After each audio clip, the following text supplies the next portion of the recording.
Entonces quedamos en este caso clínico relacionado a la serie granulopoyética, ¿ya? Donde yo les mencioné de que estaba esta persona, este niño de 6 añitos con fiebre, odinofagia, vómito, tenía adenomegalias, cervical doloroso abdominal y tenía este exudado. Tenía adenomegalia. Tenía este exudado purulento en ambas amígdalas, además que estaban hipertrofiadas. Este es un hemograma y en el hemograma se observa 15.000 glóbulos blancos con segmentado 72%. Entonces yo les comenté que ustedes saquen cuánto es el valor absoluto de esos neutrófilos. A ver, quiero escucharlos.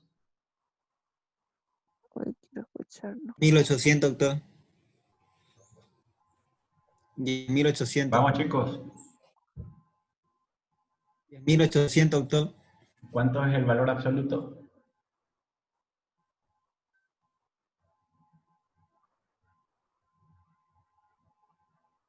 $10.800, doctor. Chicos. 10.800. ¿Cuánto? 10.800. 10.800. Muy bien, 10.800. Perfecto. Entonces, ¿frente a qué es lo que estamos? Proceso infeccioso. Una neutrofilia. Una neutrofilia, ¿no es cierto? Tenemos más de 7.500 neutrófilos. ¿Y qué podrían decirme de ese hemograma si yo les digo que me interpreten ese hemograma? ¿Cómo lo dirían? Desviado a la izquierda. Entonces, lo correcto es decir, estamos frente a una leucocitosis con neutrofilia y desvío a la izquierda. Y entonces, si yo les pregunto de cuál es la causa de esa leucocitosis con neutrofilia y desvío a la izquierda, ustedes me dirán.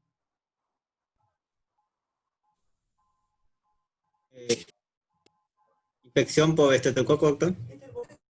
Ustedes me dirán que es una faringoamigdalitis de causa bacteriana.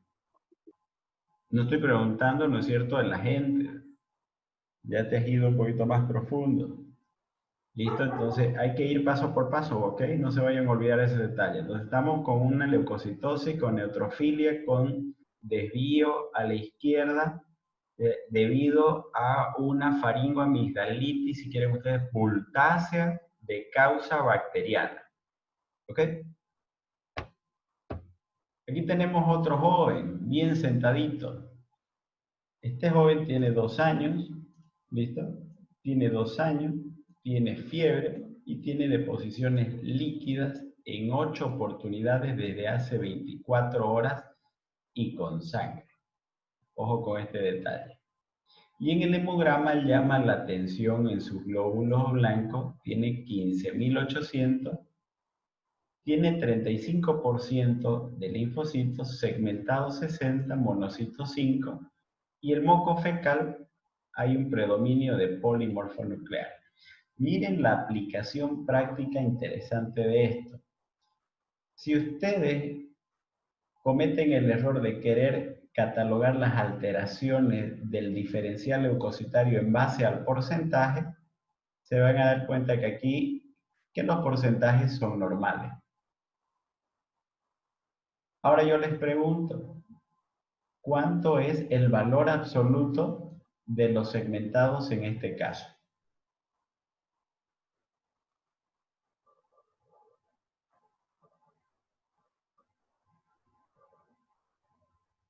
¿9.480? Exactamente, 9.480. ¿Y esto qué vendría a ser? Una neutrofilia, ¿cierto? Una neutrofilia. ¿Por qué es interesante esto? Porque a pesar de tener sus porcentajes normales, Cuando sacamos el valor absoluto realmente nos damos cuenta si estamos o no con algún tipo de alteración. ¿Ya?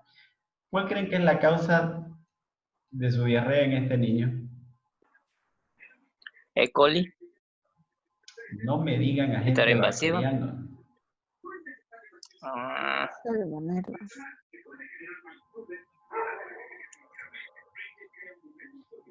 Entonces ustedes tendrán que decir, habitualmente en menores de 5 años, las causas de las diarreas suelen ser procesos virales, ¿cierto? Sin embargo, llama la atención que este bebé de 2 años, si bien tiene fiebre y deposiciones líquidas en 8 oportunidades, lo que llama la atención es que tiene sangre, tiene neutrofilia y además en el moco fecal tiene predominio de polimorfonucleares. Eso significa que por todos lados te está diciendo que esto es un proceso bacteriano. Entonces estamos frente a un síndrome diarreico agudo de causa bacteriana. Bien, seguimos avanzando entonces. Cuando hablamos de las eosinofilias, habíamos dicho que los eosinófilos participan de reacciones alérgicas, infecciones parasitarias o fagocitosis de complejos antígeno-anticuerpos. Se habla de eosinofilia cuando el conteo de eosinófilos suele ser mayor a 700. En algunos libros van a ver ustedes que es mayor a 500. En otros libros incluso van a encontrar que es mayor a 400. En la mayoría de los libros yo encontré que es mayor a 700. Es por eso que pongo este valor como mayor a 700. ¿Ya? Entonces, si me ponen cualquiera de estos dos, igual es válido, pero el que más he encontrado es este de acá. Y dentro entonces de las causas pueden ser por alergias, parasitosis, enfermedades hematológicas y otro tipo de procesos infecciosos, incluso por virus, que es raro, no es lo habitual, o por hongos. Se observa también en procesos inflamatorios intestinales, enfermedades inflamatorias intestinales, ya como la colitis ulcerativa o la enfermedad de Crohn. Lo más común que ustedes vayan a observar, las eosinofilias, es en el asma bronquial, la urticaria, fiebre de Leno, en las dermatitis de contacto, ¿ya? En esos habitualmente, en esos procesos alérgicos se aumentan los eosinófilos. Dentro de las causas parasitarias, la triquinosis, ascaridiasis, toxocariasis, filariasis, anquilostomiasis, estrongiloidiasis, esquistosomiasis, fasciolasis y Echinococcus granulosus son las causas más comunes parasitarias. Y dentro de las enfermedades hematológicas esto tiene una mención aparte, que lo vamos a hablar a continuación. ¿Ok? Pero lo que me interesa que sepan y que se graben es que eosinofilia es igual a hablar alergias y parásitos de forma general. El hecho de presentar eosinofilia continua, ¿ya? Es una causa también para yo poder realizar un coproparasitológico seriado. ¿Listo? Entonces ese es otro motivo en el cual las eosinofilias persistentes, entonces son las indicaciones habituales para poder realizar un coproparasitológico seriado. El seriado significa en 3 días habitualmente que deberían ser continuos. Y por otro lado hay los síndromes hipereosinofílicos. Y este síndrome hipereosinofílico está ligado habitualmente al síndrome de Leffler, con afección pulmonar aislada, o al síndrome cardíaco, con afectación endocárdica asociado a una infiltración por eosinófilo, a enfermedades del colágeno, ¿ya? O a las leucemias eosinofílicas. Habitualmente se encuentran estas variantes, habitualmente por parásitos, por Ascaris y acá, ¿no es cierto? La variante hipereosinofílica cardíaca y las infiltrativas del colágeno. ¿Cuál es la definición que se tiene hasta el momento de síndrome hipereosinofílico?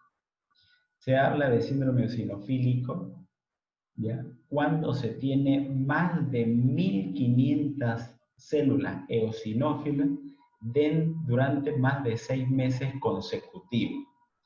Y eso significa que 6 meses de forma consecutiva. Y es importante, y lo recalco esto, ustedes pueden tener una enteroparasitosis con eosinofilia de 1800 y no significa de que englobe la hipereosinofilia, porque inicias tratamiento para ese parásito y te disminuye tu eosinófilo y vuelves a la normalidad. En este caso es continuo a pesar del tratamiento que indiques que no sea relacionado a la causa que lo originó, va a seguir siendo de forma continua. Y esto se ve habitualmente en ausencia de una causa obvia, ¿ya? Y daño o disfunción orgánica atribuible a la liberación de contenidos tóxicos en la eosinofilia. Hablar de hipereosinofilia es hablar de problemas hematológicos puros y malignos, ¿ya? Entonces, tienen que saber que las hipereosinofilias tenemos dos variantes. Por una parte, la variante mieloide, y por otra parte la variante linfoide. Entonces, por una parte está la eosinofilia primaria, que es la variante mieloide. No se olviden que los eosinófilos se producen a partir de la variante mieloide. Y cuando hablo de primaria significa que por un problema en la médula ósea está haciendo que se produzcan exageradas cantidades de eosinófilos. En cambio, la eosinofilia secundaria variante linfoide significa que existen interleucinas que hacen que se produzcan de forma secundaria estimulación en la médula ósea y que liberen grandes cantidades de eosinófilos. ¿Ya? A eso se refiere. Entonces, miren, la variante mieloide habitualmente está asociado a las leucemias mielogénicas crónicas o mieloides crónicas también llamadas, que están dentro de los síndromes mieloproliferativos y que parecen relevar una de las formas más agresivas de la enfermedad. Entonces, ¿qué significa? Que la leucemia mieloide crónica hiperestimula grandes cantidades o libera grandes cantidades de eosinófilos. Y al aumentar grandes cantidades de eosinófilos, esta también viene acompañada de otro tipo de alteraciones hematológicas. Y en ese sentido, en las fases crónicas, ya suele haber anemia y trombocitopenia.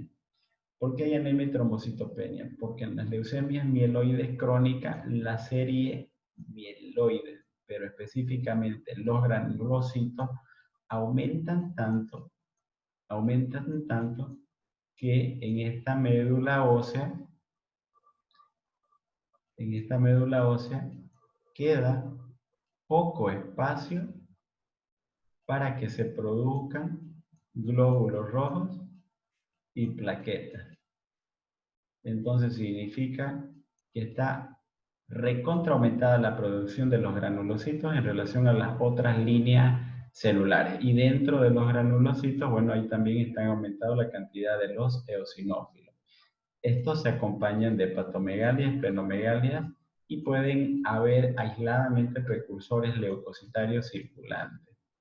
Esta variante suele tener un pronóstico desfavorable y se ha visto que hay un compromiso cardiológico, hay una infiltración de eosinófilos específicamente a nivel cardíaco que hacen que puedan estos pacientes tener muerte súbita. Se asocian con resistencia a la insulina, a los esteroides, perdón, y por el mayor riesgo a evolucionar hacia una neoplasia mieloide. En cambio, las variantes linfoide, como les mencioné, se caracterizan por la hiperestimulación de interleucina y entre estas la interleucina 3, la interleucina 5 y el factor estimulante de colonias granulocitos monocitos comienzan a activarse y de esa manera se van a producir grandes cantidades de eosinófilos maduros. Y estos eosinófilos maduros van a tener predisposición por 3 lugares. la mucosa respiratoria, digestiva y la piel. En cambio, la variante mieloide tiene solamente predisposición por el corazón. La variante linfoide con eosinófilos maduros en la mucosa respiratoria, digestiva y la piel. Por lo tanto, las manifestaciones principales van a estar localizadas en la piel. ¿Okay? Se ha visto que existen asociación entre los linfomas no Hodgkin y el síndrome de Sézary. Significa que son los linfomas y el síndrome de Sézary, cuando ya hay afectación cutánea, que hacen que se estimule en la médula ósea grandes cantidades de eosinófilos. ¿Ya? Estos linfomas ocasionan que se hiperestimulen grandes cantidades de interleucinas, y estas interleucinas activan la producción de eosinófilos y por lo tanto estos van y se depositan en estos tres lugares. Por lo tanto, las manifestaciones suelen ser más notorias a nivel cutáneo, ¿ya? Con pruritos, eczemas, eritrodermia, urticaria y angioedema. Estos enfermos además tienen también elevación de las concentraciones de IgG que están relacionados a las grandes producciones de eosinófilos, a las hipergamma-globulinemias policlonal de tipo IgG e IgM en suero, dependiendo si el proceso es hacia la cronicidad o es un proceso agudo. Una de las mejores opciones de tratamiento es suprimir, ¿ya?, la producción exagerada de estas interleucinas que estimulan a los eosinófilos. Y esto se lo puede hacer a través de la hidroxiuria, que bloquea el ADN de estas células y por lo tanto bloquea su producción. ¿Ya? Entonces, de esa manera suele ser que se limita la producción exagerada de eosinófilos. Entonces, la variante mieloide es la que tiene peor pronóstico en relación a la variante linfoide. Acá les pongo un caso clínico. Y miren ustedes entonces, un paciente de 15 años de edad, antecedentes de dolor abdominal, tiene una diarrea crónica y anemia hace 3 meses. En el hemograma vamos a saltar todo esto, que es la hemoglobina, hematocrito y su índice sematimétrico, ya lo vamos a ver a continuación, pero nos vamos a enfocar acá en la serie blanca. Los glóbulos blancos vemos 10.000 y dentro de los eosinófilos vemos 10%. Además que en el coproparasitológico nos informan asilostoma, 3 cruces y larva de estrongiloides tercolares. ¿Cuánto es la cantidad de eosinófilos en valor absoluto entonces que tenemos acá? ¿No es cierto? Entonces son de 1000. Entonces hablamos que hay una eosinofilia cuando suelen ser mayor a 700. Aunque también algunos libros son mayores a 400 o 500. Y dentro de las causas de esa eosinofilia, entonces está la causa parasitaria. Lo mismo, aquí estamos frente a otro caso de un paciente procedente de Mairana, antecedente de dolor abdominal, diarrea de 1 mes, nos refiere pérdida de peso, y en el coproparasitológico hay Giardia lamblia, Ascaris lumbricoide y Menolepis nana. Y en el hemograma se suele observar glóbulos blancos 9500 y eosinófilos 10%. Si sacamos el valor absoluto, entonces estamos hablando de que hay 950 eosinófilos, de la misma forma que correspondería a una eosinofilia, donde la causa es parasitaria. Cuando hablamos de basófilos, ¿no es cierto?, y estas que están relacionadas con las células cebado-mastocitos, estamos hablando de aquellas reacciones autoinmunes exageradas que producen nuestro organismo, o reacciones anafilácticas o idiosincrásicas. ¿Ya? Entonces, eso hay que tomarlo muy en cuenta. Una reacción de hipersensibilidad puede ser tipo 1, 2, 3, 4, y inclusive pueden estar ligados a los eosinófilos en la liberación, ¿no es cierto?, de interleucinas que estén relacionadas con los procesos alérgicos. Si tengo un proceso alérgico y este es exagerado, entonces también está mediado los basófilos con los eosinófilos en la producción exagerada de mediadores que se van a liberar frente a ese proceso alérgico inmediato. En el caso de los basófilos, se encuentran estos en sangre periférica y en la médula ósea. Se llaman mastocitos, ¿no es cierto?, en los tejidos. Tienen una vida media de 1 a 2 días. Y lo que ocasiona es la degranulación, es lo que produce estas reacciones de hipersensibilidad. Se habla de una basofilia cuando el conteo de basófilos es mayor a 100 células. No se olviden, en primer lugar, entonces están las reacciones de hipersensibilidad y en segundo lugar también están las enfermedades inflamatorias y estas también relacionadas a procesos autoinmunes como el lupus y la artritis reumatoidea. Por ejemplo, entonces resulta de que se van ustedes a una cancha a jugar fútbol un sábado en la tarde y esta cancha no es de pasto, sino que es de tierra. Y es un sábado a las 3:30 de la tarde donde está que pela la calor, ¿ya? Y hay mucho viento. Y en el afán de encontrar la pelota se chocan en los equipos contrarios y comienzan a levantar grandes cantidades de polvo. Una persona que tiene una reacción exagerada frente a un antígeno que ingresa, entonces inmediatamente lo que va a hacer es liberar interleuquinas a través de las células T y las células B a través de los plasmocitos, estas células plasmáticas, e inmediatamente, ¿no es cierto?, se van a producir la inmunoglobulina N y se va a formar una reacción antígeno-anticuerpo. Y en ese sentido, entonces, se van a liberar mediadores químicos como la histamina, que van a ser los causantes del mecanismo fisiopatológico productor del broncoespasmo, del angioedema, de la rinorrea, de los estornudos, de la tos, etc. ¿Ya? Entonces, es por eso que hay que estar atento con las diferentes situaciones que me pueden dar alteraciones en el hemograma. Los procesos también relacionados a las urticarias también pueden presentar reacciones exageradas frente al polvo y puede hacerme una eritrodermia o una urticaria bastante extensa en el organismo. Acá les pongo un caso clínico. Por ejemplo, este es de un paciente de 20 años con cuadro clínico de 2 semanas, con acceso de tos seca y disnea sibilante 1 a 2 veces al día, y presenta estas crisis por las madrugadas despertándola. Estos cuadros mejoran al inhalar broncodilatadores. Y tiene en el hemograma leucocitos de 7500 con 15% de eosinófilos. Entonces sacamos el 15% de eosinófilos, estamos hablando aproximadamente a unos 1125 más o menos de eosinófilos, lo que vendría a ser una eosinofilia. Además de que la IgE se aumenta frente a situaciones alérgicas, entonces yo con esto corroboro de que la situación clínica por la que se está cursando está mediada por un proceso alérgico.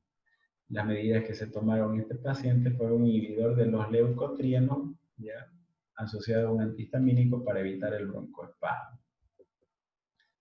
Y por último, acá tenemos la monopoiesis de la misma forma. Una célula stem que está inactivada tiene que activarse y eso lo hace gracias a factores estimulantes, interleucina 3, 6 y el factor estimulante de colonias de granulocitos monocitos.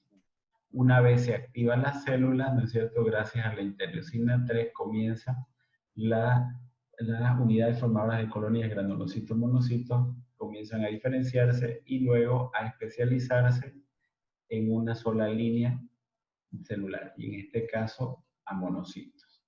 ¿Ok? Todo parte de una célula madre mieloide y posteriormente se va especializando, donde sus precursores ya están monoblasto y el promonocito, y luego se convierte en monocito y finalmente se termina convirtiendo en macrófago en los tejidos. Entonces estos monocitos, dependiendo del lugar donde se encuentren, reciben un determinado nombre.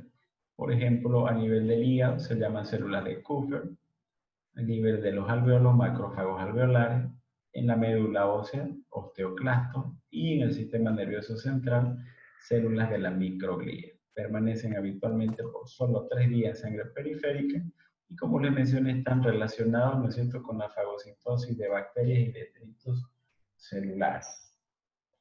Estamos hablando de monocitosis cuando el conteo de monocitos habitualmente es mayor a 800 monocitos observados en valor absoluto.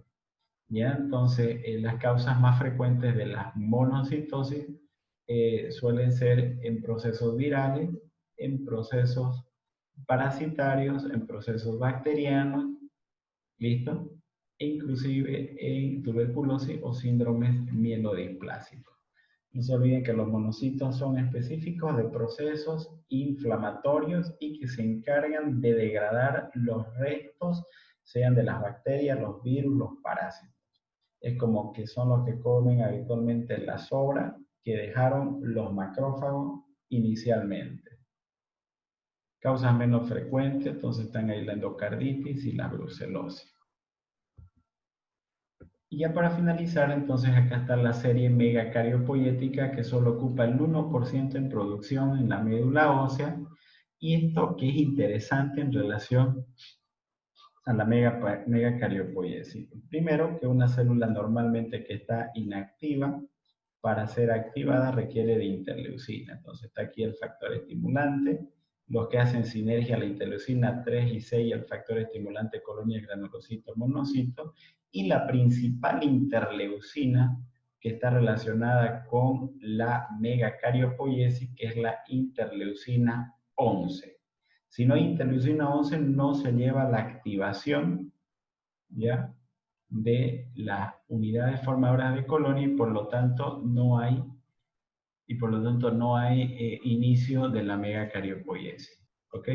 Entonces, una vez se activó la célula madre, entonces va a aparecer las unidades formadoras de colonias de megacariocitos grandes, las unidades formadoras de colonias de megacariocitos pequeños, y luego aparece lo que es su precursor, el promegacarioblasto, el megacariocito, y finalmente se convierte en una plaqueta madura y que es visible al microscopio. Lo interesante y lo particular que tiene la megacariopoiesis es que yo puedo estimularlo externamente, la megacariopoiesis, con trombopoietina, ¿listo?, ya que directamente me va a activar a las células madre y de esa manera se va a dar toda la secuencia de producción de plaquetas, ¿cierto? Y por otra parte también yo puedo activar indirectamente mi megacariopoiesis con la eritropoyetina. Y de aquí la importancia de que cualquier situación en la que yo tenga hipoxia, por ejemplo, perdí sangre en un accidente de tránsito y me llevó a una hipoxia, se me va a estimular la producción de eritropoyetina y por lo tanto voy a tener una trombocitosis secundaria. Secundaria significa que en el afán de aumentar yo mis glóbulos rojos, también voy a aumentar mis plaquetas indirectamente, porque también actúa a nivel de la megacariopoiesis. Este es un hecho interesante e importante también que hay que conocer. Cualquier problema relacionado a la serie roja, relacionado a las anemias, una simple anemia ferropénica que tiene deficiencia de hierro, va a estimularse de la misma forma la eritropoyetina, y la eritropoyetina no solo me va a estimular la serie roja, sino que también indirectamente la serie plaquetaria. Entonces, grábense bien esto y lo interesante que es. Entonces, no vayan a preguntar después, tengo una anemia ferropénica, pero también tiene trombocitosis. ¿Por qué tiene trombocitosis? Entonces, aquí está la razón de ser. Esta es la razón. Nuevamente repitiendo lo mismo, entonces a partir de una célula madre de la serie mieloide comienza a diferenciarse la serie megacariocítica, sus precursores, megacarioblast, megacariocito y finalmente plaqueta. Ahora, hay mucho error al momento de saber decir cuáles son las tres funciones de las plaquetas. ¿Ya? Entonces, esto no tienen que olvidarse nunca. Son tres las funciones de las plaquetas, por favor. La primera función es de adhesión plaquetaria. La segunda función es de activación y la tercera función es de agregación. Son tres cosas totalmente diferentes y que esto se da en una secuencia. ¿Listo? Entonces, estas son las tres funciones de las plaquetas. Esta es la finalidad, en realidad general, por la cual se van a formar las plaquetas. ¿Listo?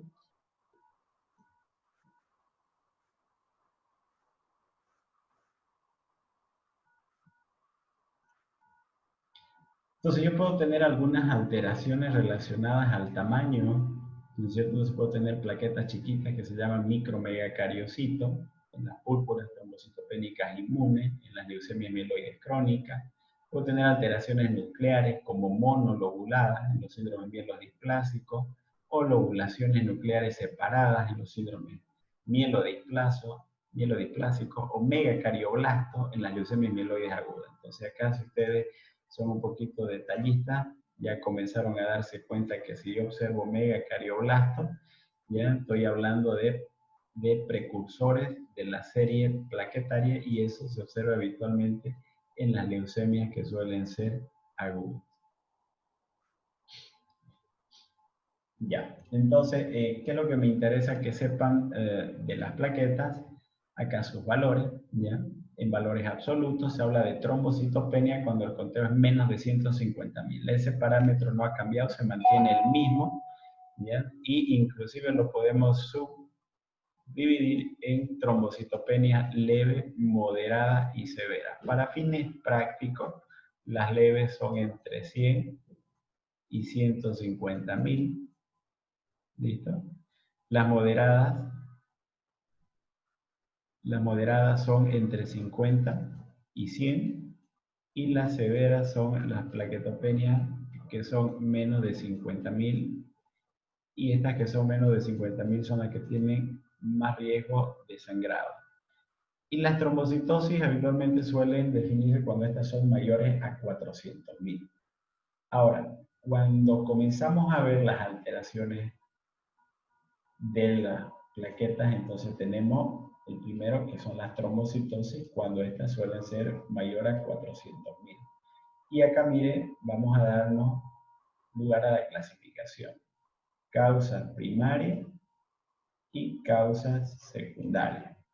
Causas primarias, habíamos dicho que el problema ¿dónde está? En la médula ósea, entonces están como causas de trombocitosis los síndromes mieloproliferativos crónicos y los síndromes mielodisplásicos. Y causas secundarias, también llamadas periféricas, también llamadas reactivas, ¿no es cierto? El problema está fuera de la médula ósea, pero que por alguna situación se estimula de forma secundaria mi médula ósea. Entonces, por ejemplo, me sacan el vaso y rápidamente comienza a aumentar mi cantidad de plaquetas porque el vaso te almacena el 25% de tus plaquetas. Entonces rápidamente hay un aumento brusco en las plaquetas. En las anemias ferropénicas les acabo de mencionar por el aumento de la eritropoyetina, al igual que la hemorragia aguda, al igual que las anemias hemolíticas, etc. Los procesos infecciosos aumentan toda la línea celular y en su afán también aumentan otras líneas celulares. Procesos inflamatorios, infecciosos o neoplásicos aumentan también de forma reactiva la cantidad de plaquetas. ¿Listo? Ahora, por el otro lado están las trombocitopenias. Entonces, cuando yo digo qué tipo de trombocitopenia es, entonces ustedes tienen que saber que hay dos tipos. O son de causas centrales, ya les mencioné, las causas centrales son cuando es el problema en la médula ósea, o son causas periféricas, cuando es fuera de la médula ósea. Y dentro de las causas centrales, yo puedo tener una afectación global de la hematopoiesis, que significa que está afectada mi serie roja, que está afectada mi serie blanca, y que está afectada mi serie plaquetaria. Esto significa una afectación global. Y por otro lado, yo tengo una afectación megacariocítica aislada. ¿Qué significa eso? Que solamente mis plaquetas son las que están comprometidas. En la afectación global, entonces aquí están las leucemias, está la aplasia medular y está el síndrome mielodisplasia, causa central. O que solamente disminuyan las plaquetas, entonces púrpura trombocitopénica amegacariocítica o la cíclica, que es más rarísima. Ya ambas situaciones son raras. Y trombocitopenias periféricas, puede ser por un mecanismo inmune, puede ser por consumo de plaquetas, puede ser por hemodilución o por hiperesplenismo. En el hiperesplenismo, ya me habían dicho, se comienza a secuestrar grandes cantidades de plaquetas, en el hiperconsumo en procesos infecciosos o en las hemodiluciones tiene grandes cantidades de plasma, ¿no es cierto? Y por lo tanto se diluye demasiado la cantidad de plaquetas y da la falsa apariencia que tienes menos.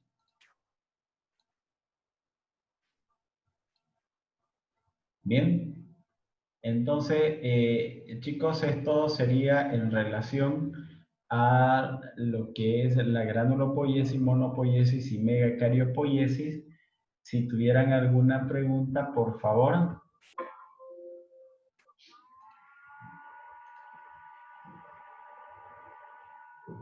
Doctor, disculpe, tengo una consulta respecto a los valores que usted dio y mencionaba. En algunas bibliografías... Más fuerte, por favor. Respecto a los valores del hemograma que usted mencionaba, en algunas bibliografías está como, por ejemplo, cuando dejan plaquetas cuando sobrepasa los 500, en otras bibliografías está, diré los 400, está en 450.000, por así decirlo. Igual que los